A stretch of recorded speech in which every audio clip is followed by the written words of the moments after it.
திருச்சிற்றம்பலம். தினமொரு மந்திரம் திருமந்திரம். திருமூலதேவநாயனார் அருளிச் செய்த திருமந்திர பாடல் மற்றும் அதன் விளக்கமும்.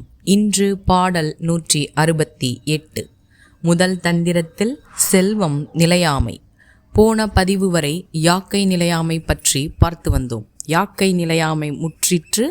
இன்று முதல் தந்திரத்தில் செல்வம் நிலையாமை, அதை பற்றி காணலாம். திருமூலதேவநாயனார் திருவடிகள் போற்றி போற்றி.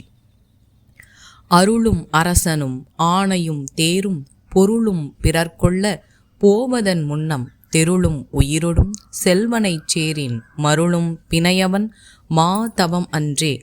நாட்டுக்கு நன்மை செய்யும் அரசனின் ஆதிக்கத்தில் இருக்கும் யானை படைகளும் தேர்களும் அவன் ஈட்டிய பெரும் செல்வங்களும் பின்னொரு நாளில் அவனை வெற்றி கொள்ளும் வேறொருவருக்கு சொந்தமாகிவிடும். யாருடைய செல்வமாக இருந்தாலும் ஒரு நாள் மற்றவர் அந்த செல்வங்களை எடுத்துச் செல்வார்கள்.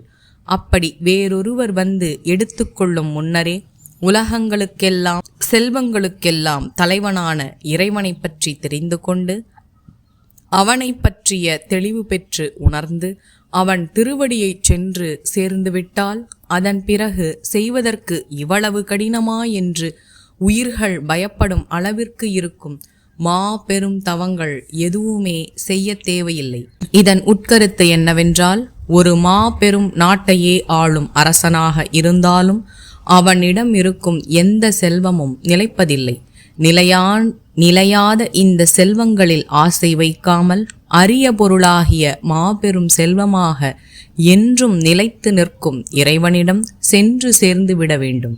இறைவனை சென்று சேர்வதற்கு மாபெரும் தவங்கள் என்று எதுவுமே தேவையில்லை. அவன் திருவடியை இறுக பற்றி கொண்டு முழுவதுமாக சரணடைந்து விட்டாலே போதும் என்கிறார் திருமூலதேவ நாயனார். திருச்சிற்றம்பலம். திருமூலதேவ நாயனார் திருவடிகள் போற்றி போற்றி. இந்த 3000 திருமந்திரத்தினையும் ஓத குருவருளும் திருவருளும் துணை நிற்கட்டும். எம் பெருமானின் திருவருள் உங்கள் வாழ்வில் பரிபூரணமாக நிறைந்திருக்கட்டும். உலகம் இன்புற்றிருக்க வேண்டும். அனைவரும் நோயின்றி வாழ வேண்டும். நல்லது நடக்கும், நல்லதே நடக்கும். ஆனந்தமாயிருப்போம் நண்பர்களே. மேலும் இது போன்ற தகவல்களுக்கு இறை உணர்வுடன் இணைந்திருங்கள்.